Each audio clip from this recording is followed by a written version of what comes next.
Bienvenidos mis queridos writers. En el video de hoy voy a estar entrevistando a Rodrigo Álvarez.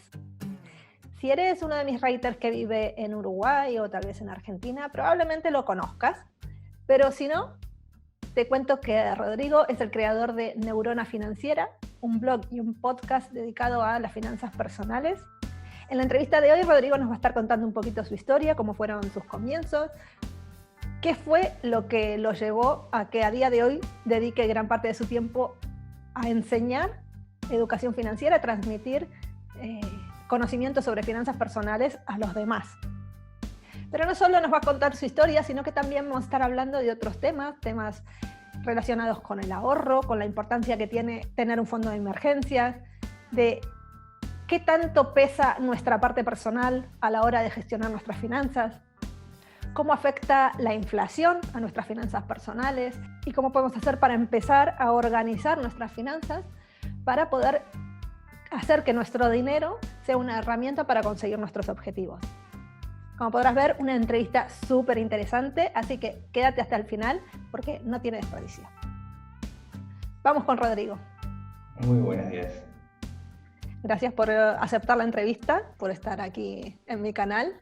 Y como sabes, a mí me gusta empezar las entrevistas investigando un poco en el pasado, de cómo comenzó todo, sobre todo la parte relacionada con las finanzas personales, cómo te relacionabas con las finanzas cuando eras más joven, cuando eras pequeño, en tu casa, en tu familia, cómo viviste el tema de la relación con el dinero y quién te enseñó, si alguien te enseñó, a gestionar tu dinero.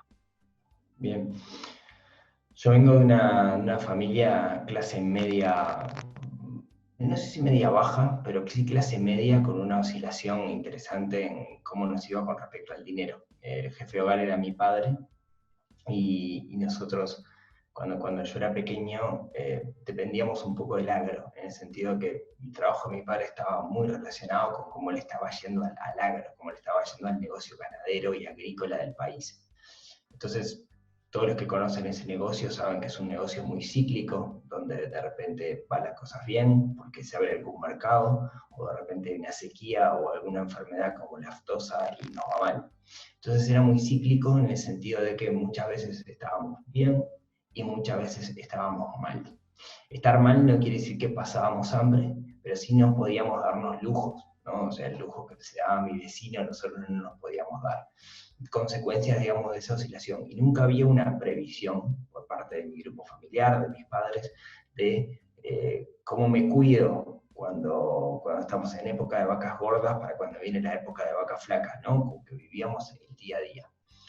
Esta situación obligó a que, de nuevo, mi padre, el jefe de hogar, tuviera que buscar un segundo empleo como autónomo, como emprendedor desde casa. Entonces trabajaba de lunes a viernes para algo y sábado y domingo en otra cosa. Entonces, un gran trabajador y un gran hacedor, que fue lo que nos sacó adelante como familia. Pero crecí con esos patrones, patrones también influenciados, digamos, como segunda generación. Se daba una cosa, mi madre venía de una familia que estaba bastante bien económicamente, pero mi padre venía de una familia que estaba muy mal y desde muy joven tuvo que dejar los estudios para dedicarse a trabajar. Entonces, algo que pasaba era que sin formación mi padre solía hacer gastos bastante altos de dinero que a veces eventualmente no podíamos hacerlos en herramientas, entre comillas, que eran sus juguetes, digamos, estaba comprando de grande los juguetes que no se pudo comprar de chico. ¿Sí? Entonces, mi educación financiera no fue buena, sino que lo que me pasó sí fue que percibí que las cosas no funcionaban muy bien y aprendí por los opuestos, digamos. En vez de decir, hago lo mismo que mis padres, yo quiero hacer caso contrario, ¿no? Entonces no crecí con una buena formación. Yo estudié en la universidad y conseguí un muy buen trabajo. A los 20 años. Estudié ingeniería en informática. A los 20 años ya estaba trabajando. A los 23 años ya estaba trabajando, tengo 40 hoy, ya estaba trabajando en proyectos internacionales, viajando mucho. He conocido los 5 continentes por mi carrera. Y durante los primeros 10 años de mi vida, esto es bien interesante y relevante, gané muchísimo dinero. Ahora, tenía un proyecto ¿no? Tenía un proyecto que en ese momento lo compartía con quien era mi pareja en ese momento, que era la casa propia, ¿no? Tenía como el sueño de la casa propia y venía con ese paradigma de yo quiero ser distinto a mi familia y me quiero administrar muy bien. Entonces, ¿Tu familia, en tu casa de tus padres, no tenían casa propia? sí, mis padres tenían casa propia, donde los créditos hipotecarios eran mucho más blandos y se podía acceder. Acá estamos hablando de la época posterior al 2002, que hubo una crisis muy fuerte en el Río de la Plata, y era muy difícil conseguir crédito hipotecario, ni siquiera había créditos hipotecarios, ¿sí? Entonces yo quería hacerme mi casa, tenía como un sueño que era hacerme mi casa, sueño que compartía con mi pareja de ese momento. Entonces, algo que pasó, que fue un error que lo pude ver después, fue durante esos 10 años de trabajo duro, moneda que entraba era moneda que iba para ese proyecto casa propia, ¿sí? Eso lo que terminó pasando fue que logré construir una hermosa casa, pero terminada la casa me di cuenta de algo. Primero, me separé, o sea, mi relación de pareja terminó porque estaba muy enfocada en un proyecto, y cuando ese proyecto se terminó quedó como un vacío, gran tema. Y lo otro fue que estuve 10 años de mi vida en el cual prácticamente no me di ningún gusto, porque de nuevo venía con ese paradigma de escasez, entonces cada moneda que llegaba era moneda que iba para el proyecto, y todos mis amigos hacían cosas y yo no las hacía, o sea, gané mucho dinero, y todo ese dinero que ganaba no lo disfruté en ningún momento, y ahí me di cuenta, fue como un clic en ese momento, y me di cuenta que había hecho mal muchas cosas, que la vida no giraba en torno a acumular dinero para cosas, sino que giraba en torno a vivir, a ser feliz, y que el dinero en realidad tenía que ser una herramienta que estuviera relacionada con esa felicidad. Yo al momento de separarme, después de un periodo complicado, tomo la decisión de decir, bueno, todo esto, todo este patrimonio generado, lo dejo, se lo entregué a mi expareja y comienzo desde cero, ¿sí? Entonces tenía 30 años en ese entonces, y comencé desde cero a encarar nuevamente esta vida financiera, digamos, pero empecé desde cero, ¿no? O sea, todo lo que había ganado lo perdí con la ropa que tenía puesta y algún libro y no mucho más, y empecé nuevamente el camino, podríamos decir. Pero con una visión bastante distinta que la primera vez, me imagino. Pero sí, me cambió la cabeza, ¿no? De hecho, lo que me pasó ahí fue, dije, bueno, tengo 30 años, no tengo nada, lo único que tengo es a mí mismo, el valor que yo puedo otorgar para ganar dinero. ¿Cómo puedo hacer yo para aprender, digamos, a recrearme, ¿no? A hacerme nuevamente? Entonces ahí fue que empecé a decir, esto no me puede haber pasado a mí, tiene que haber pasado a alguien antes. Y ahí fue que descubrí las finanzas personales, ¿no? La educación financiera. Me comí todos los libros, yo siempre fui un lector de leer mucho. Me comí todos los libros que encontré en la vuelta sobre finanzas. ¿Hay alguno que te haya Y marcado o que recuerdes particularmente por algo? ¿Que haya hecho clic no, contigo en algo en bueno, particular? creo que me pasa como a todo el mundo, digamos, que cuando leía Kiyosaki hice como el clic, pero después me quedó ese vacío de, ok, lo entendí, perfecto, activos, pasivos, pero ahora ¿qué hago? ¿No? Y me quedó como ese vacío. Creo que eso le pasa a mucha gente. De hecho, no soy gran fan de Kiyosaki, pero tengo que admitir que en Padre Rico, Padre Pobre logra hacer un clic en las personas, y eso está muy bueno. Y a partir de ese momento, leía todo y encontraba en libros inclusive que no eran de finanzas cosas que me aportaban valor para el mundo financiero. Y ahí fue que me empecé a construir en este tema de las finanzas personales, hasta que logré empezar a tener resultados, ¿no? Y en mi entorno se empezaba a ver que había algo distinto, ¿no? O sea, algo está haciendo distinto este tipo, que logra resultados que quizás a nosotros nos lleva mucho más tiempo hacerlo, y él en menos tiempo logra mucho más resultados. Y eso era simplemente a tomar este conjunto de técnicas, adaptarlas, porque algo que nos pasa a nosotros en este lugar del mundo, en particular en Latinoamérica, es que nuestra más distinta, tú lo conoces bien, está con respecto al primer mundo. O sea, por ejemplo, es difícil que un libro de finanzas personales que esté pensado en España o esté pensado en Europa o en Estados Unidos te hable del concepto de inflación. Y nosotros acá tenemos que inflaciones de 2 dígitos, ¿no? Y eso hace que el valor, el dinero pierda valor rápidamente. Entonces, como que empecé a adaptar todo esto que había a nuestra realidad y eso me ayudó muchísimo a encarar el tema. Creo que has dicho muchas cosas importantes, pero creo que hay un par de cosas que creo que son clave. Y una es el sentido de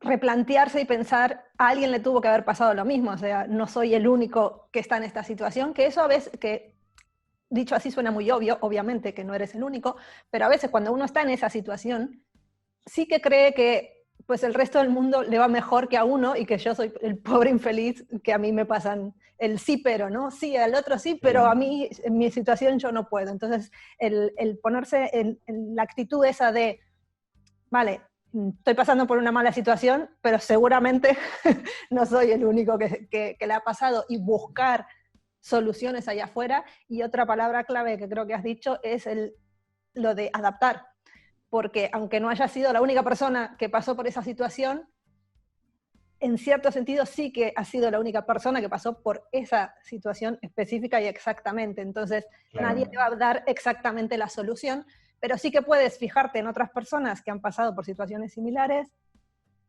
aprender de ellas, adaptar a la situación particular en la que está, ya sea por país, por familia o por lo que sea.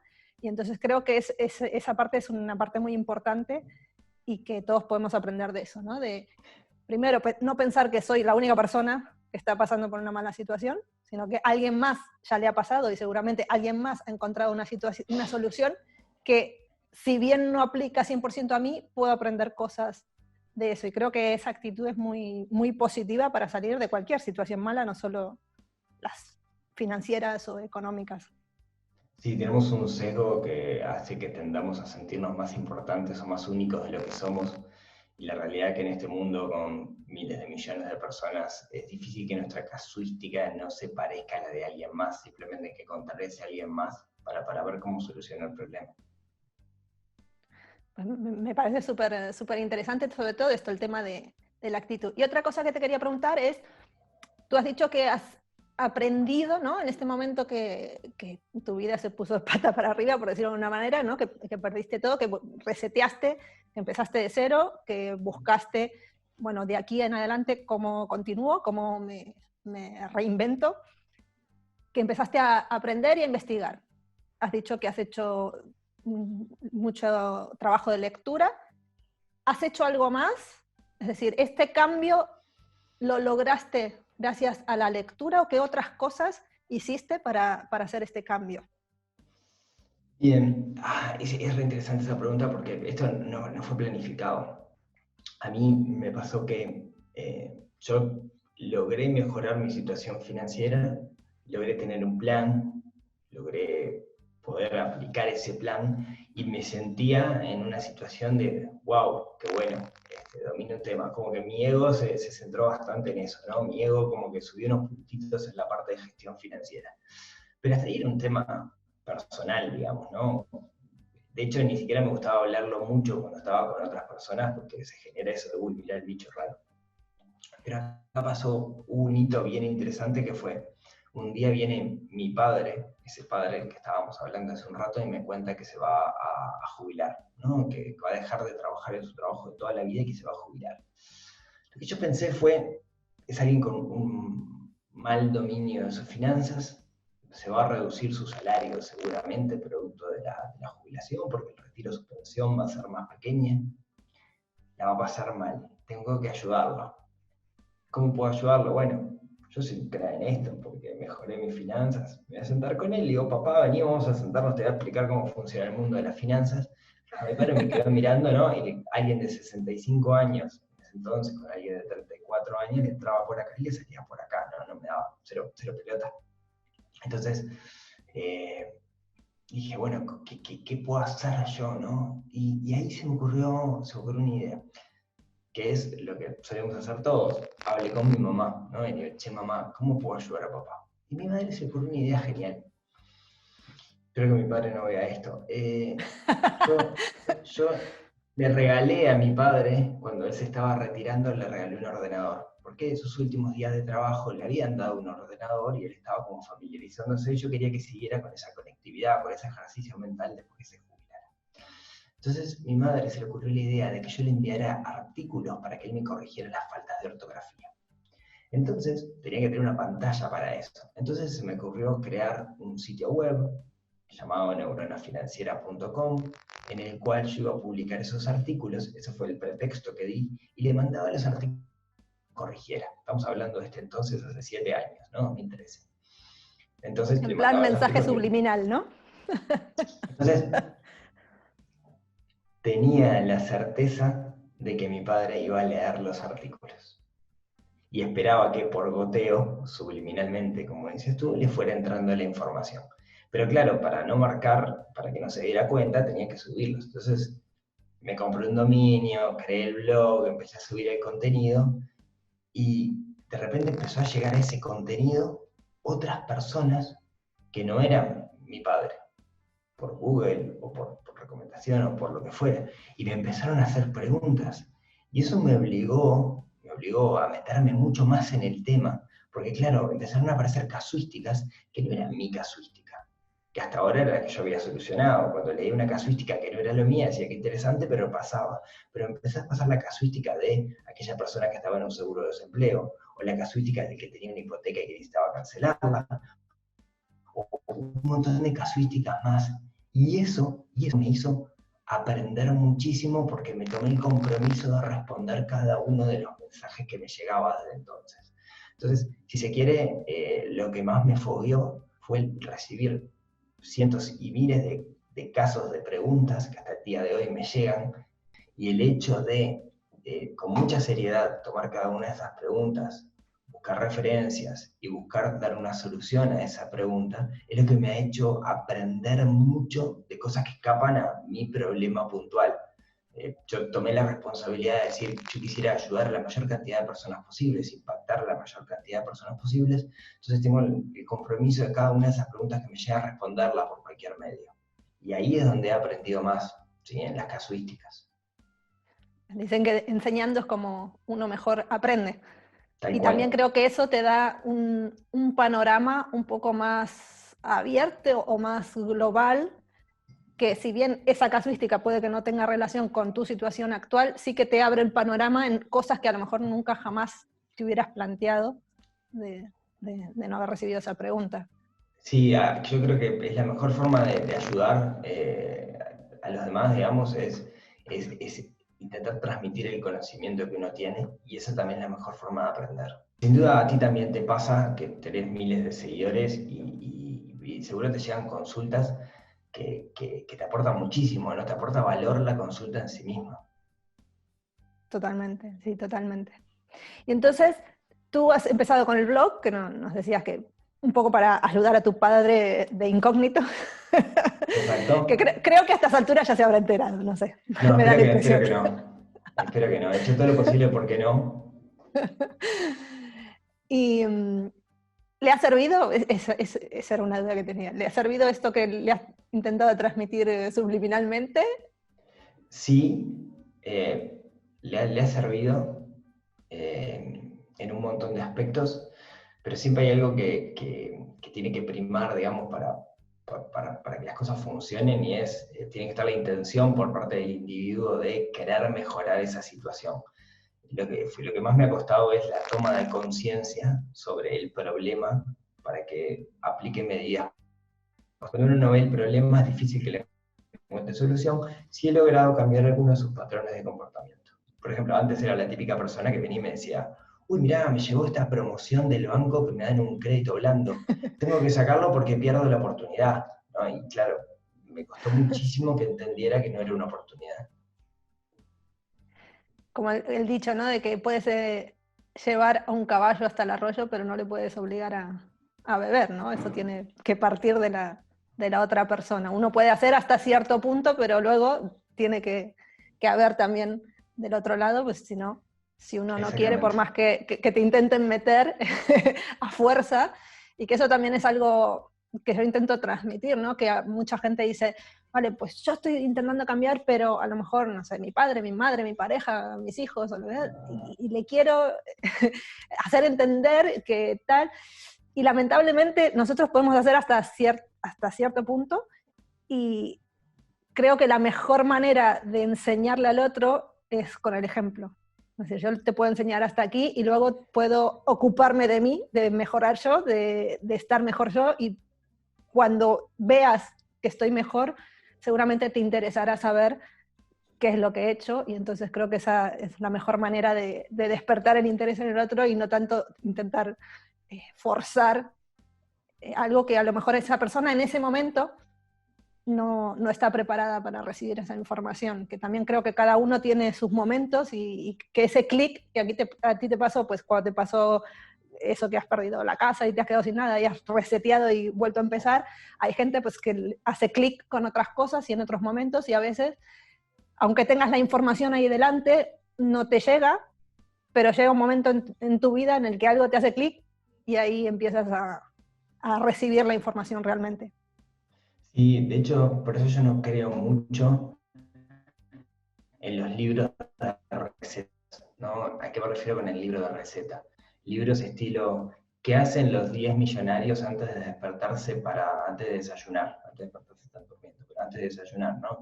Y hay miles de libros como si fuera una fórmula mágica que haces estas cosas, ¿no? Y es una falacia enorme, porque lo primero, para cualquier cambio que queramos hacer, para cualquier cambio, lo primero es la motivación, y la motivación es entender por qué estoy haciendo las cosas. O sea, el ahorro, por ejemplo, si nos metemos en el ahorro no sirve para nada si no tengo claro para qué lo estoy haciendo. Es muy difícil ahorrar si no tengo claro el objetivo. Entonces, siempre cuando trabajo con alguien uno a uno, lo primero que entiendo que esa persona tenga claro es ¿para qué está haciendo este esfuerzo? ¿No? ¿Para qué?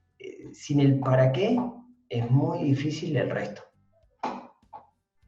Tener los objetivos claros, y una vez que se tienen los objetivos claros, recién ahí empezar a trabajar en un plan, porque también solo con el objetivo no hacemos nada. No alcanza, claro. Sí.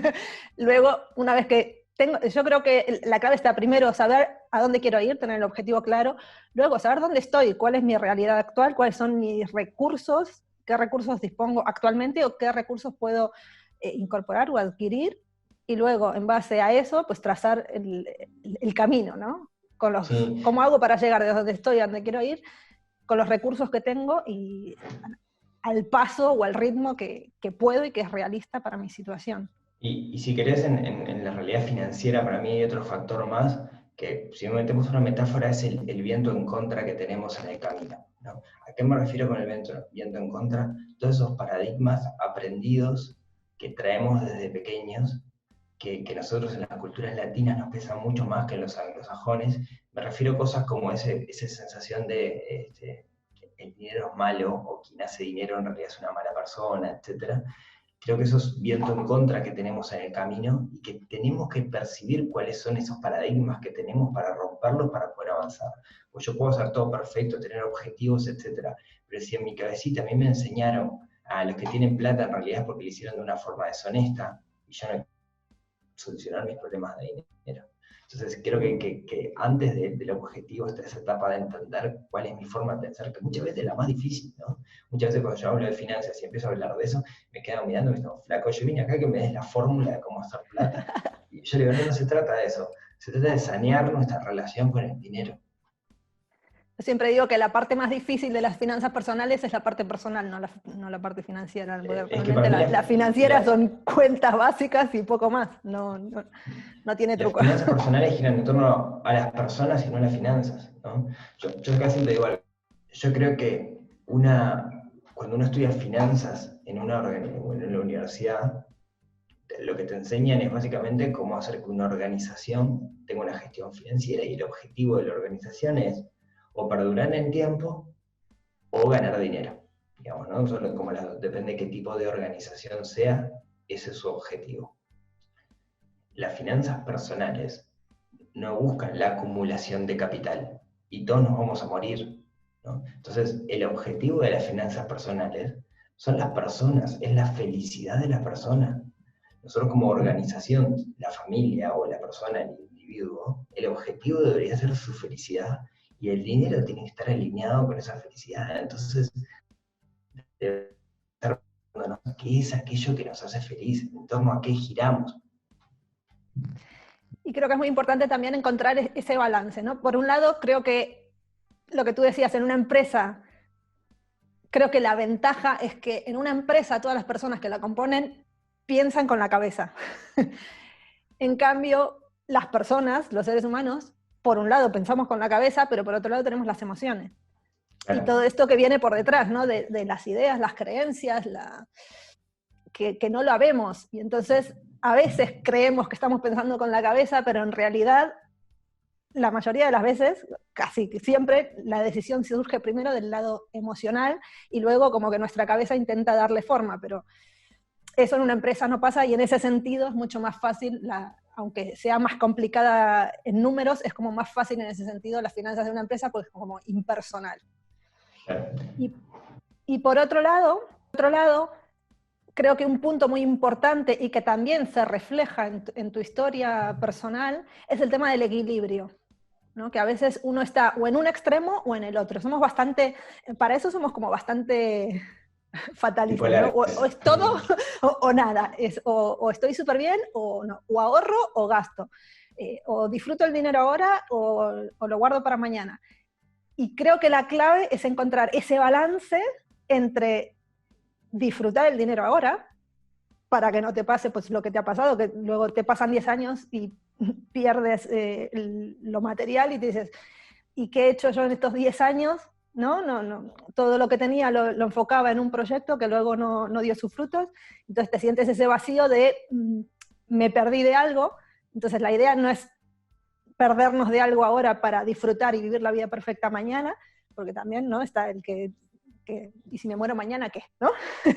Pero por otro lado, tampoco podemos vivir la vida loca hoy y pues mañana pues ya veremos, porque también, si no nos morimos mañana, cuando lleguemos al mañana, la podemos pasar muy mal. Entonces creo que la clave está en encontrar ese balance entre el disfrute actual y el disfrute futuro, ¿no? En una planificación sensata. Y ahí también desvincular el concepto del disfrute actual necesariamente con consumo. Quiero decir, hoy la mayoría de las personas asocian el disfrute con algo relacionado a gastar dinero.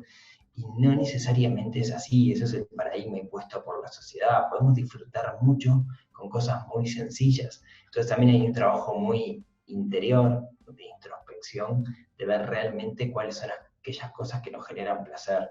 Seguramente la hamburguesa de McDonald's nos genere placer, pero es un placer muy en el corto plazo. ¿Sí? Tenemos que entender que se va a ir, que es efímero. Lo que tenemos que buscar adentro son cosas que realmente nos generen felicidad. Sí, buscar, creo que la clave está preguntarse en por qué, para qué, por qué hacemos lo que hacemos, que muchas veces vamos como en piloto automático, ¿no? Repetimos, Claro. repetimos, tenemos nuestro día estructurado y pues cada día pues repetir y eso se puede ampliar en cada día, cada mes, cada año y cuando te quieres acordar pues estás en piloto automático y ni siquiera sabes por qué estás haciendo lo que estás haciendo ni para qué. Sí, es re difícil eso porque muchas veces vos hablas con alguien y decís, quiero hablar de finanzas, ok, perfecto. Y empezás a hablar de todo esto y decís la palabra introspección y de hacerte preguntas a vos mismos y te dicen, bueno, yo quiero que me enseñes a gestionar el dinero, pero para mí es re importante entender para qué quiero gestionar el dinero.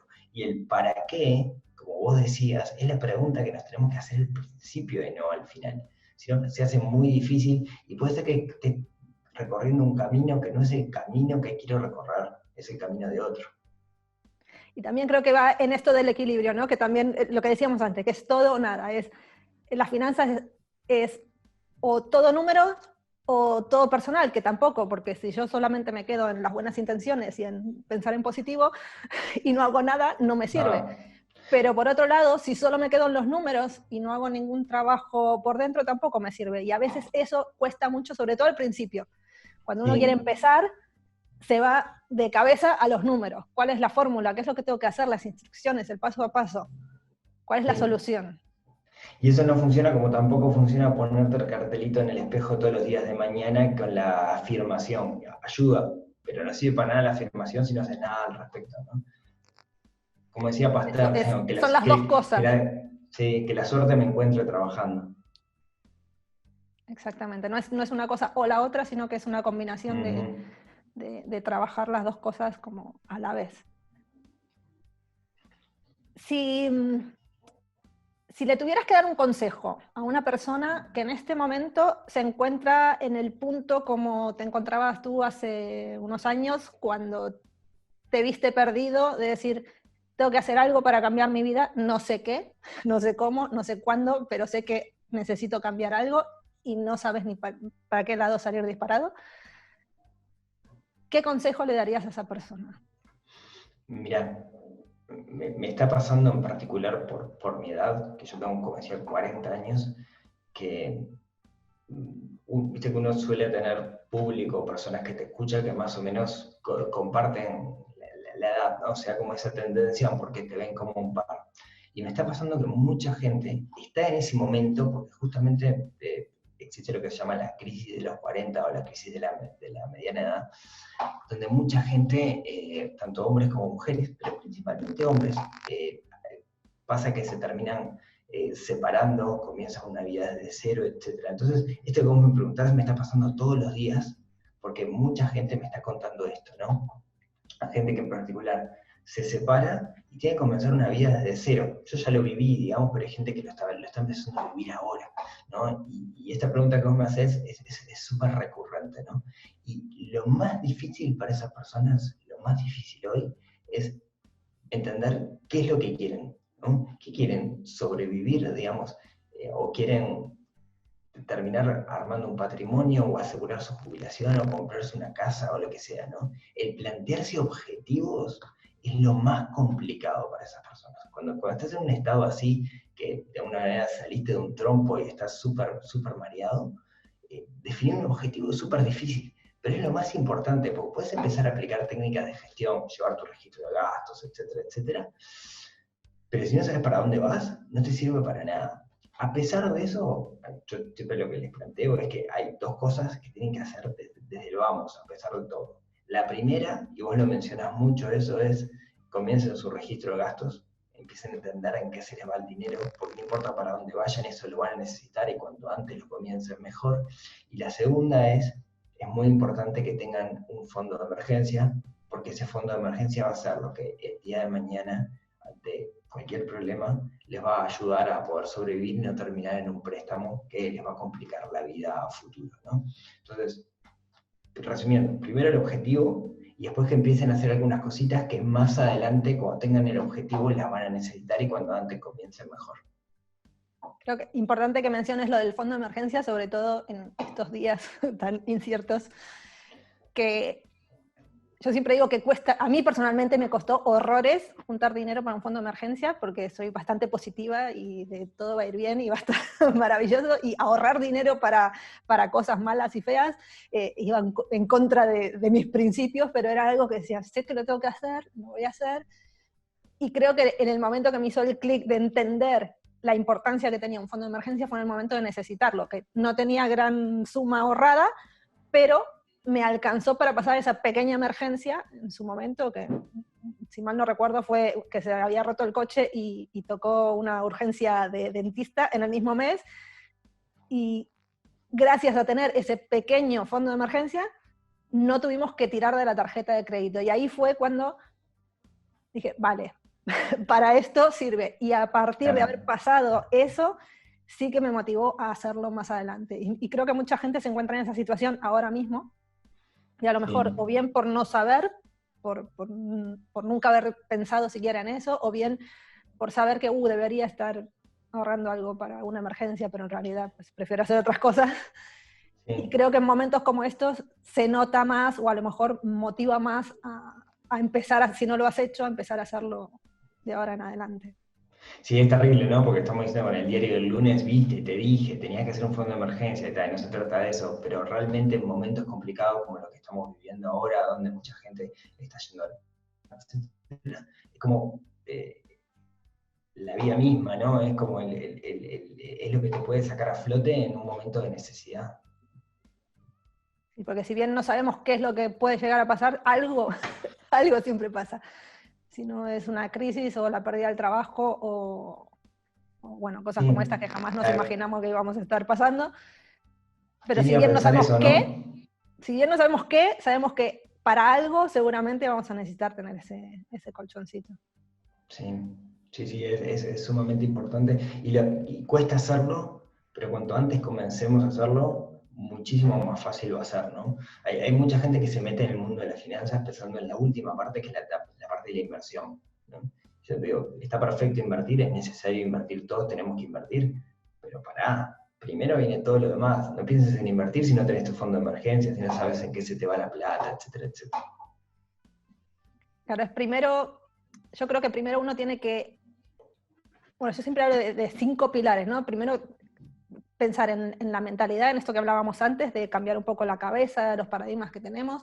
Luego la información, que pasa por saber qué estoy haciendo con mi dinero, esto que también comentamos del registro de gastos, porque si ni sé dónde estoy parado, pues poco puedo hacer. Luego la educación, porque tengo que aprender un montón de cosas nuevas que probablemente a día de hoy no sepa. La organización de ver, vale, pues esto con los recursos que tengo, ¿cómo hago para gestionar lo que tengo ahora? Y la previsión, que era un poco esto que hablábamos del balance entre lo futuro y lo presente. Y creo que es una combinación de esos 5 factores, pero que tengo que trabajar en eso y primero con lo que tengo. Y luego, pues, o sea, primero masticar lo que tengo en la boca y luego pegar el siguiente mordisco. Porque también si no, si uno no gestiona bien lo que tiene, probablemente, aunque tengas más, aunque inviertas y ganes más dinero, no sentirás los beneficios que crees que te va a dar el tener más dinero. Claro. Y creo que ahí está la Clarísimo. clave, en poder, lo que decíamos antes, de buscar el disfrute, la felicidad, que es el objetivo del ser humano, a diferencia de la empresa, que es tener más dinero únicamente. Exactamente. Sí, sí, es bien, bien como decís, ¿no? Mucha gente, en particular gente que tiene superávit de dinero, quiere empezar por el final. Y eso es también un poco por esa idea que hay preestablecida, Hollywood, medios, etcétera, de la imagen que tenemos que está bien económicamente, ¿no? Hemos construido una imagen totalmente errónea de la persona que tiene un estado de bienestar, ¿no? Nos imaginamos ese rico como alguien prácticamente salió de una película y no es así, ¿no? La mayoría de la gente que tiene un patrimonio, que ha alcanzado la libertad financiera, vive como personas comunes y corrientes. No viven en palacios y prenden puros con billetes de $100. Sí, creo que ha quedado perfecto. Ha sido muy gráfica la imagen. Pues, me ha encantado la reflexión, sobre todo la comparativa esta que has hecho sobre la empresa y las personas, creo que se ha visto muy claro. Y me gustaría también que nos contaras un poco, sobre todo a las personas que a día de hoy no te conocían, que te están conociendo hoy, ¿qué más podemos aprender de ti? ¿Dónde te podemos encontrar? Si me ha gustado lo que has dicho y quiero más, ¿dónde puedo ir? ¿Qué puedo hacer? Bueno, sigo con esa cosa que es neuronafinanciera.com, que es el blog que se ha transformado, el otro día me decían, ya dejó de ser un blog y se ha transformado en una especie de multimedio. ¿En qué sentido? Pregunta. ¿Le Sí. sigues dando los posts a tu padre para que te los corrija? No, ya no me da más pelota, pero mira lo que me pasó. Yo seguía escribiendo, para mí escribir es un medio que me encanta, me gusta mucho escribir. Entonces, una vez estaba hablando con alguien de 25 años que me decía que tenía un problema. Y yo tenía un artículo escrito que explicaba exactamente cómo solucionar ese problema. Entonces le mando un link y le digo, léete esto. Al día siguiente le digo, ¿y leíste esto? No, no lo leí. ¿Por qué? No tuve tiempo. Tenés 2 horas todos los días de autobús desde tu casa a tu trabajo, como para leerlo. Esto lo lees en 10 minutos. ¿Por qué no lo leíste? No, bueno, estaba haciendo otras cosas. ¿Qué cosas? Estaba viendo memes en Instagram, no sé qué, no sé cuánto, ¿no? Entonces dije, tengo un problema y hay un público al cual no llego porque no lee. Si hoy la gente no le gusta leer, las nuevas generaciones no leen tanto como le vamos nosotros. Entonces dije, tengo que llegar a este público. Entonces eh, se me ocurrió la idea de comenzar un podcast. Entonces ahora estoy escribiendo mucho menos y estoy haciendo un podcast semanal, también se llama Neurona Financiera y lo pueden encontrar tanto en Spotify como en iVoox, como en Apple Podcast, como cualquier plataforma de podcasting que hay por ahí en la vuelta, que es mi versión hablada, digamos, de esto. O sea que hoy Neurona Financiera puede ser tanto, no sé, lo pueden encontrar en Instagram, como pueden encontrar el blog, como pueden encontrarme en podcasting, ¿no? Y el podcast es un medio que a mí me gusta mucho, que le estoy sacando un jugo, lo disfruto mucho hacerlo, digamos. Y además tienes un libro. Y sí, además, por ahí, no conté el camino, digamos, pero por ahí en este camino, yo sé que pasaron cosas raras, porque a partir del blog, algo que pasó fue que, bueno, llegó más gente, y por ahí me vinieron a buscar de una editorial para escribir un primer libro sobre finanzas. Es un libro que lo escribí hace 5 años, bueno, que es digamos, es mi versión de yo hace 5 años. Creo que he evolucionado muchísimo en esos 6 años. He evolucionado muchísimo en estos 6 años. De hecho, si tuviera que escribirlo, lo escribiría muy, muy distinto. Y lo estoy negociando con la editorial para recuperar los derechos del libro, para poder liberarlo a todo el mundo. Así que si se suscriben en neuronafinanciera.com y quieren leer el libro, en breve se lo voy a estar enviando a todo el mundo. Buenísimo, buenísimo. Y además trabajas, ¿qué haces? ¿Talleres o trabajas así de uno a uno? Bueno, yo no me dedico a esto. Yo no, para mí las finanzas personales es un hobby que me encanta porque puede impactar en muchísimas personas y ayudarlos. Me dedico a otra cosa. Entonces, no tengo mucho tiempo como para dedicarme. Entonces, lo que hago es, de forma muy selectiva, hago mentoría muy selectiva, no por selectivo que soy yo, sino porque no tengo mucho tiempo para hacerlo.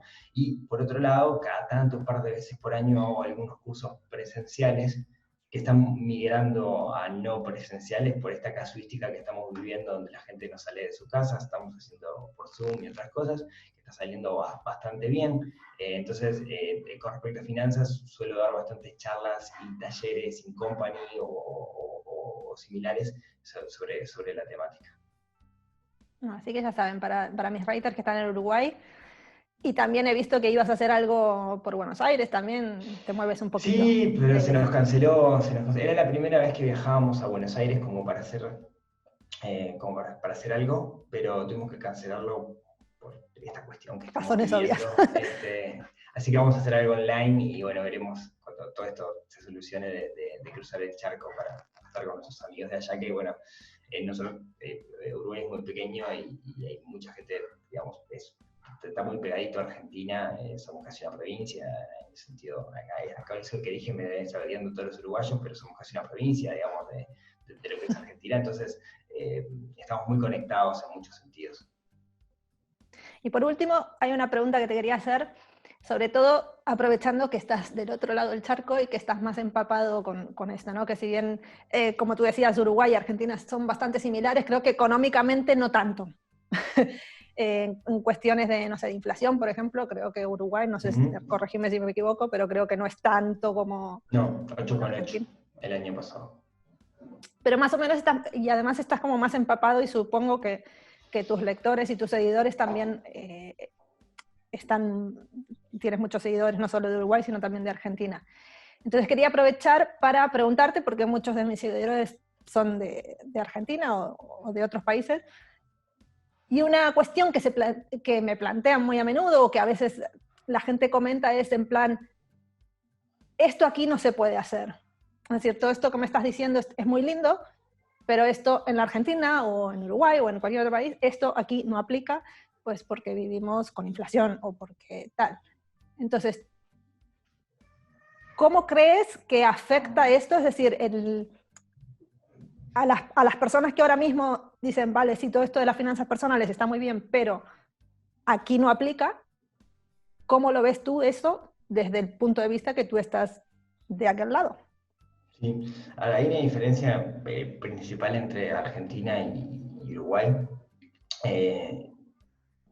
Nosotros tenemos menos percepción de crisis de lo que tiene el argentino. Quiero decir, cualquier argentino que hablaste dice, nosotros vivimos de crisis en crisis. ¿Sí? Nosotros también, pero tenemos menos la percepción de esa crisis.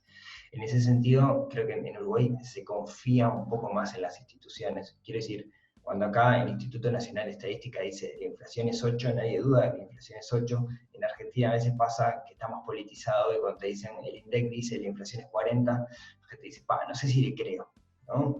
Creo que en ese sentido hay una diferencia clara. Ahora, a pesar de eso, a pesar de la inflación galopante que hay, en Argentina, en Uruguay más chica, pero igual es alta comparado con el mundo, comparado con España o con Estados Unidos, al tener un plan financiero personal aplica para todo el mundo. Invertir, quizás haya más oportunidades de inversión acá porque podemos jugar con ese concepto de inflación, que también es una herramienta si lo vemos desde el punto de vista del inversor. ¿Sí? Tenemos que entender cómo funciona, tenemos mecanismos indexados, tenemos la unidad indexada en Uruguay, tenemos o sea, está llena de herramientas que te permiten proteger de alguna manera de esa situación de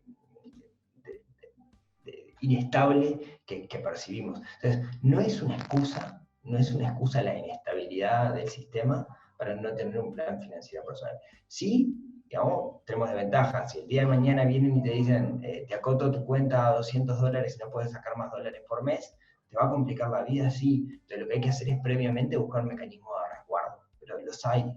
La cuestión es de ponerle cabeza y más que nunca se hace relevante el tener un plan financiero personal, digamos. Alguien que está en el primer mundo y tiene garantizado su estado de bienestar, quizás no necesite hacerlo, va a sobrevivir. Me parece que es mucho más complicado para alguien que está de repente en Noruega pensar en hacer un plan financiero personal. Sin embargo, nosotros que estamos acá necesitamos hacerlo, es parte de la letra del problema. Es decir, tomar lo negativo que puede ser la inseguridad en cuanto a que no sabes lo que va a pasar mañana, son más conscientes, o sea, al tener la crisis y una crisis tras otra, como que eres más consciente de las cosas que pueden pasar que alguien que pues vivió toda su vida súper bien y no sí. Planifica más allá. Ahora, como te digo, también es súper fácil olvidarse de las crisis y olvidarse de lo que vivimos hace 8 años, 10 años y cometer los mismos errores una y otra vez, ¿no? El exceso de crédito, etcétera, etcétera. O sea, reflexionar un poco. Y creo que también ahí la clave está en la educación, que si nosotros no sabemos que existen otras posibilidades, es normal que pensemos que no se puede, ¿no? Si yo lo único que conozco es lo que veo todos los días y mi realidad es que voy a trabajar y el sueldo que gano no me alcanza para ir al supermercado porque cada vez que voy me suben los precios, esa es mi realidad y es normal que piense que no se puede hacer nada por culpa de la inflación. Pero por otro lado, es bueno saber que hay más cosas que yo ahora mismo desconozco y que conociéndolas pueden cambiar muchísimo esa situación. Tal cual. Lo resumiste súper bien. Vale, pues me ha encantado la entrevista, Rodrigo. Espero que a mis writers también, que haya aportado algo a los que están de este lado y del otro lado del charco. Y no sé si quieres agregar algo más o... No, el agradecerte, me parece que cuanto más personas estemos hablando de esto, más se va a esparcir la palabra, digamos, y es algo que necesitamos.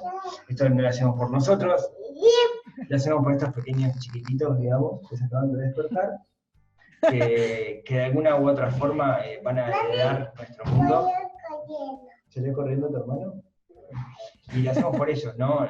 Que ellos crezcan con una visión distinta, no ven el dinero como algo malo, sino que crezcan con un cabal conocimiento de que es una herramienta y aprendan a usar esa herramienta. Bueno.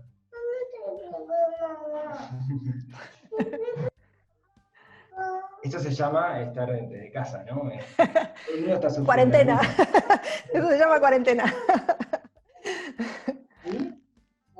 Bueno, ahora vuelta. Esto podía pasar. Bueno, pues muchas gracias por tu tiempo, Rodrigo. Te dejo que te hagas cargo de los niños que se han despertado. Se despertaron justo en el final. Sincronizado. Y bueno, eso, muchas gracias por... Y no, muchas gracias y seguimos en contacto seguramente.